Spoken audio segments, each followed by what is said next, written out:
Hello and welcome everyone to VV Studies. आज हम marketing management की कुछ इंपॉर्टेंट क्वेश्चंस को कवर करने वाले हैं।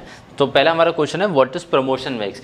अब मार्केटिंग में हम बेसिकली क्या करते हैं, अपने प्रोडक्ट को प्रमोट करते हैं, अपने प्रोडक्ट को एडवर्टीज़ करते हैं ताकि हमारे और बेसिकली मार्केटिंग जो होता है बहुत ब्रॉडर टर्म होता है, जिसमें आपका सेल्स भी आ जाता है, आफ्टर सेल्स सर्विसेज भी आ जाती हैं और अवेयरनेस कैंपेन्स भी आते हैं। So it's basically a very broader term. अब उस ब्रॉडर टर्म में आप जो प्रमोशन करते हो, प्रमोशन किस किस तरीके से करते हो। अब प्रमोशन जनरली आपके सेल्स के लिए किए जाते हैं। अब प्रमोशन मिक्स में आप क्या क्या कर सकते हो, पहले तो आपके सोर्सेज अलग अलग रहेंगे कि आप अलग अलग जगह पे एडवर्टीजमेंट आके करोगे। तो सबसे पहले जो सबसे कॉमन आजकल चल रहा है दैट इज डिजिटल मार्केटिंग। तो आप डिजिटल मार्केटिंग में आपने लेट्स से इंस्टाग्राम पे मार्केटिंग करी, आपने यूट्यूब पे मार्केटिंग करी। अब इनमें भी आपने क्या किया, एक नॉर्मल ऐड चलाया। जैसे हम इंस्टाग्राम चलाते हैं तो हमारे पास अलग अलग कंपनीज़ के एड्स आते हैं, एक वो हो गया। और दूसरा उसी में हो जाता है इन्फ्लुएंसर मार्केटिंग कि जो अलग अलग इन्फ्लुएंसर्स हैं, जैसे अलग बहुत सारे यूट्यूब पेजेस हैं, वो अपने वीडियो के स्टार्टिंग या एंड में आपके प्रोडक्ट को पिच करेंगे, या फिर इंस्टाग्राम पे अलग से वीडियो निकालेंगे आपके प्रोडक्ट की, जैसे स्किन केयर प्रोडक्ट हो गया या फिर आपके कोई शूज़ हो गए या फिर कपड़े हो गए। तो वो बेसिकली जो इन्फ्लुएंसर्स होते हैं वो आपके प्रोडक्ट को आपके मार्केट कर सकते हैं। सेम चीज़ आपकी चलेगी पूरे डिजिटल में, इंस्टाग्राम पे भी और यूट्यूब पे भी। अब जैसे कि जो सबसे ज़्यादा अगर आपको ब्रॉड स्केल पे कवर करना है, मास मार्केट को कवर करना है, तो आप टेलीविजन के ऊपर जाओगे। अब टेलीविजन के ऊपर जैसे मार्केटिंग आज तक होती आ रही है कि आपका जो जैसे लेट से आप कोई सीरीज़ देख रहे हो, कोई सीरियल देख रहे हो, उसके बीच में आपके पास एडवर्टीजमेंट आएगी। आप क्रिकेट मैच देख रहे हो तो उसके ओवर के बीच में आपके पास एडवर्टीजमेंट चलेगी। तो एडवर्टीजमेंट का ड्यूरेशन अलग अलग होता है, लेकिन सबका बेसिक आपका पर्पस उसमें सेम ही रहता है कि आपको सेल्स करनी है वहाँ पे। इसके अलावा आप डायरेक्ट ऑफर्स दे सकते हो। डायरेक्ट ऑफर्स मतलब जैसे कि आपने लेट से बोगो दे दिया, that is by one get one offer. जैसे कि आप बहुत बार कैफेज पे देखते होगे, रेस्टोरेंट्स पे देखते होगे, काफ़ी टाइम शूज़ की कंपनी पे, काफ़ी टाइम फैशन आउटलेट की कंपनीज ये ऑफर देती हैं कि आप एक प्रोडक्ट खरीदो उसके साथ एक प्रोडक्ट फ्री, एक खरीदो दो फ्री, या दो खरीदो तीन खरीदो दो फ्री। तो इस तरीके के बहुत सारे ऑफर्स निकालती है, तो बाय वन गेट वन पे हो जाते हैं। फिर कुछ होते हैं आपके फ्लैट डिस्काउंट्स होते हैं कि आप इतना परचेज कीजिए, लेट से आपने किया ना 2000 रुपये का परचेज किया, उसके ऊपर आपको फ्लैट 10% फ्री। फिर आपको है ना दिए जाते हैं कुछ परसेंटेज फ्री, जो कि अप टू होते हैं लेट्स से कि 50% off up to this amount. तो वो बेसिकली आपको परसेंटेज वाइज ज़्यादा दिखाते हैं, बट वो अमाउंट जो होता है वो उसमें आपका कम हो जाता है। फिर उसके बाद आपका एक और हो सकता है कि वो आपको देंगे 50% ऑफ प्लस 50% ऑफ। तो ये 50% प्लस 50% डज नॉट मीन कि आपका 100% ऑफ हो जाएगा। लेट्स से कि आपका प्रोडक्ट का प्राइस है 100 रुपये, तो पहले वो उसके ऊपर 50% डिस्काउंट लगाएंगे। तो 50% डिस्काउंट कितना होगा, 50 रुपये। तो अब आपका कितना होगा, 50 रुपये बचा। अब उस 50 रुपये पे आपको 50% ऑफ देंगे, तो आपका जो फाइनल प्रोडक्ट का प्राइस निकल के आएगा दैट वुड बी 25 रुपीज़। तो इस तरीके से अलग अलग समअप कर देते हैं कि 50 + 20, 50 + 10, और फिर जो आपका पहला डिस्काउंट लगता है उसके बाद जो अमाउंट बचता है दूसरा डिस्काउंट उसके ऊपर लगता है। तो इस तरीके के आपका अलग अलग तरीके से आप प्रमोशन कर सकते हो, अलग अलग प्लेटफॉर्म्स पे कर सकते हो, अलग अलग तरीके से कर सकते हो। दैट डिपेंड्स कि आपका जो प्रोडक्शन है, मतलब सॉरी जो आपका प्रमोशन है वो किस पर्पस के लिए है। आपको अपना सेल इंक्रीज करनी है, आपको अपना कस्टमर बेस इंक्रीज करना है, आपको अपना एवरेज ऑर्डर वैल्यू इंक्रीज करनी है, या फिर किस तरीके से आपको अपने मार्केटिंग का ऑब्जेक्टिव रखना है आपका। Next is explain marketing research. अब मार्केटिंग रिसर्च जैसे हम पहले भी पढ़ चुके हैं ऑलरेडी कि मार्केटिंग रिसर्च क्या होता है कि जो आप प्रोडक्ट लॉन्च करने वाले हो पहले आपको उसका मार्केट सर्वे कराओगे, क्या इस पर्टिकुलर प्रोडक्ट की मार्केट में डिमांड है या नहीं। अभी जो एग्जिस्टिंग प्रोडक्ट्स हैं लोग उसको किस तरीके से यूज़ करते हैं, कितना यूज़ करते हैं, उसको यूज़ करने में उन्हें क्या प्रॉब्लम आती है, क्या उसके फीचर्स में क्या अभी लैक कर रहा है, आप फीचर्स में क्या ऐड कर सकते हो, आप उसके प्राइस को किस तरीके से चेंज कर सकते हो, आप उसमें मार्केटिंग किस तरीके से कर सकते हो, आपका टारगेट ऑडियंस कौन रहने वाला है उसमें। तो ये सब आपको पता चलता है मार्केटिंग रिसर्च से।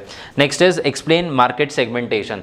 अब आपका जैसे मान लीजिए कि इंडिया में अभी 140 करोड़ लोग हैं, तो कोई भी ऐसा प्रोडक्ट नहीं होगा जो हर एक पर्सन यूज़ करता होगा, या शायद बहुत ही कोई कम प्रोडक्ट होंगे जो कि एक साल का बच्चा और एक 80 साल का ओल्ड पर्सन भी यूज़ करता हो, एक मेल भी यूज़ करता हो, एक फीमेल भी यूज़ करती हो। तो ऐसा बहुत ही कम प्रोडक्ट्स होते हैं जो कि हर डेमोग्राफी, हर जेंडर, हर एज के लोगों को पसंद आता है, या फिर वो उनकी यूटिलिटी होती है उस प्रोडक्ट की।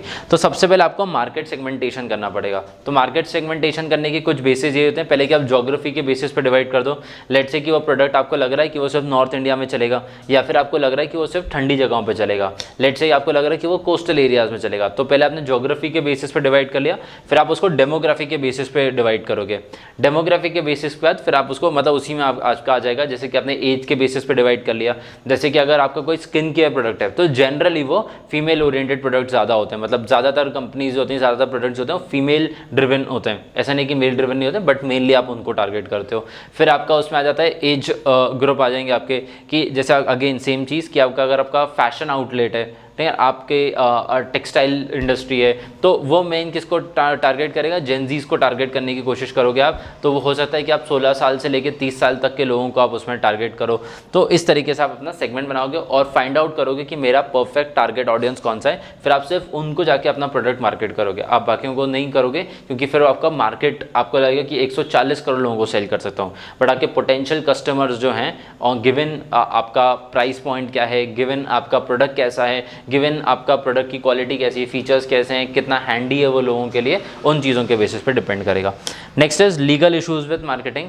अब जब हम मार्केटिंग करते हैं किसी भी प्रोडक्ट की, तो बहुत सारे तरीके से लीगल इश्यूज आ सकते हैं। पहला कि आप गवर्नमेंट कंप्लाइंस के साथ मैच ना करो, हो सकता है कि आपके कॉम्पिटिटर्स को उससे प्रॉब्लम हो जाए, हो सकता है जो कस्टमर ऑडियंस है जो कि आपके प्रोडक्ट की एड्स देख रही है वो उनको ऑफेंसिव लग सकता है, पर्टिकुलर किसी कास्ट, क्रीड, रेस को उनका ऑफेंसिव लग सकता है कि आपने एक स्टीरियोटाइप करके किसी के अगेंस्ट में बोल दिया है। तो जैसे अब ना एक सैरोगेट एडवर्टीजमेंट होती है। सैरोगेट एडवर्टीजमेंट क्या होती है, आपने जैसे हम एड्स देखते हैं, टोबैको के ऐड देखते हैं, बट आप उस पूरे टोबैको ऐड में कभी भी ये नहीं सुनोगे कि अजय देवगन बोल रहा है कि आप टोबैको खा लो, ठीक है, वो विमल की ऐड करता है। अब विमल की जो ऐड करे, गवर्नमेंट ने बैन करके रखा है कि आप टोबैको को ऐड नहीं कर सकते हो, तो उन्होंने क्या किया, विमल ने एक टोबैको जैसा एक प्रोडक्ट बना लिया है जिसको हम, मतलब बेसिकली वो पान मसाला है, ठीक है, तो वो आप स्वीटनर की तरह बोल सकते हो कि आप उसको उस तरीके से यूज़ करो, सॉफ्ट की तरीके से यूज़ करो, तो आप उसको एडवर्टीजमेंट कर सकते हो। बट ये सबको पता है कि जब आप उसको दिखा रहे हो तो लोगों के माइंड में क्या जा रहा है, आप मार्केट में जाओगे तो विमल के या किसी इस तरीके की कोई भी कंपनी होगी तो आपको वो सेम प्रोडक्ट नहीं दिखेंगे, आपको वहाँ पर उनके टोबैको प्रोडक्ट्स ज़्यादा मिलेंगे। तो इस तरीके से वो मार्केट करने की कोशिश करते हैं। सेम गोज फॉर अल्कोहल, वो भी सरोगेट एडवर्टीजमेंट करते हैं कि लेट्स से कि कोई कंपनी है जो कि अल्कोहल बना रही है, बट वो सेम उसकी है ना सोडा भी बनाती है, तो वो सोडा कैन की एडवर्टीजमेंट करते हैं ताकि कंपनी का नाम आपके दिमाग में आ जाए, और फिर वो कंपनी के नाम से आप जाके वो पर्टिकुलर कंपनी की आप अल्कोहल परचेज कर सकते हो। तो इस तरीके से वो ब्रांड इमेज क्रिएट करना चाहते हैं आपके माइंड में। फिर जैसे कि आपके लीगल इशूज विद एनवायरमेंट हो सकते हैं कि आपने लेट्स से पीटा के अगेंस्ट हो सकते हैं कि आपने किसी एनिमल को हार्म कर दिया उसमें, तो जो पीटा है उसका पीटा कंप्लाइंस में आप नहीं है तो फिर पीटा आपके ऊपर फाइल कर सकता है कंप्लेंट। आपने लेट्स से कि उसके लिए पेड़ कट कर दी, या फिर आप ऐसा प्रमोट कर रहे हो कि हम डिफॉरेस्टेशन कर रहे हैं, तो आप फिर जो एनवायरमेंट प्रोटेक्शन वाला एक्ट होता है वो आपके अगेंस्ट लग सकता है। तो इस तरीके से बहुत सारे लीगल इशूज़ क्रिएट हो सकते हैं। तो वाइल डूइंग एनी मार्केटिंग आपको पहले इन सब चीज़ों के बारे में रिसर्च कर लेना चाहिए। And last is evaluation and control of marketing. अब आपने जब मार्केटिंग करना स्टार्ट किए तो आपने एक बजट डिसाइड किया था, एक टारगेट ऑडियंस डिसाइड किया था, और फिर आपने एक एम रखा था कि इस मार्केटिंग से मैं इतनी सेल्स एक्सपेक्ट कर रहा हूँ। तो आप उसको है ना टाइमली मॉनिटर करने की कोशिश करोगे कि आपका एक हफ्ता हो गया डिजिटल मार्केटिंग करते हो, आप एक हफ्ते में देखोगे कि मेरी कितनी सेल्स इंक्रीज हुई हैं, कितने कॉल्स मेरे पास आए हैं, कितनी साइट विजिट मेरे पास हुई हैं फ्रॉम यूट्यूब, फ्रॉम इंस्टाग्राम, और फिर इन्फ्लुएंसर मार्केटिंग से, फिर लेट से कि आपने टीवी पे भी करी थी, आपने रेडियो पे भी करी थी, तो उससे क्या इंपैक्ट क्रिएट हो रहा है, तो आपको मॉनिटर करना पड़ेगा, क्योंकि आप करोड़ों रुपए लगा रहे हो एडवर्टीजमेंट करने में through Instagram, through YouTube, through television, through radio, but क्या उससे आपका सेल्स उतना जनरेट हो पा रहा है कि आपका रेवेन्यू में वो प्रॉफिट मैक्सिमाइजेशन की तरफ जाएगा? ऐसा नहीं कि वो आपके ऊपर एक बर्डन क्रिएट हो जाए। तो बेसिकली आपको हमेशा ना मार्केटिंग को चेक करना चाहिए कि आपका जो बजट है और आपकी जो सेल्स उससे जनरेट हो रही है क्या वो अलाइन कर रहे हैं या नहीं कर रहे हैं। तो I hope these questions are clear to you. Thank you for watching the video.